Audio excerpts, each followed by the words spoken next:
বাবা, কাল কিন্তু আমার জন্মদিন, আমার জন্য একটি কেক কিনে আনবে কিন্তু। ঠিক আছে বাবু, রিক্সা চালিয়ে বাড়ি ফিরতে সময় তোমার জন্য কেক নিয়ে আসবো। তেলাপোকা আপারা কোথায় যাবেন? রিক্সা ভাড়া মাত্র 20 টাকা। এই গরিব তেলাপোকা, তোর ভাঙা রিকশায় উঠবো না, এখান থেকে যা বলছি। কাল ছেলেটার জন্মদিন, আমার পুরনো রিক্সা বলে কেউ উঠছে না, কেক কেনার টাকা পাবো কোথায়? তেলাপোকা ভাই, এই সাদা কেকটার দাম কত? এই সাদা কেকটার দাম 400 টাকা।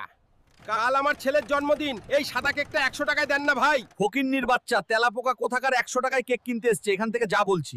এই গরিব তেলাপোকা, তুই কান্না করছিস কেন? আমার ভাঙা পুরনো রিক্সা বলে কেউ ওঠে না, আমার ছেলের জন্মদিনে কেক কিনবো কিভাবে, তাই কান্না করছি। গরিব তেলাপোকা, তুই কান্না করিস না, আমি তো রিক্সায় উঠবো, আমাকে ময়মনসিং নিয়ে চল। বড়লোক স্যার, আপনি শুধু রিক্সায় ওঠেন, 10 মিনিটে ময়মনসিং পৌঁছে দিব। বড়লোক স্যার, ময়মনসিং আইসা পড়ছি, নামেন। এই নে 400 টাকা রিক্সা ভাড়া, তোর বাচ্চার জন্মদিনে কেক কিনে নিয়ে যাস। আপনাকে অনেক ধন্যবাদ স্যার। বাবু, এই নাও তোমার জন্মদিনের কেক। এবার তুমি খুশি তো? বাবা, আমি অনেক খুশি।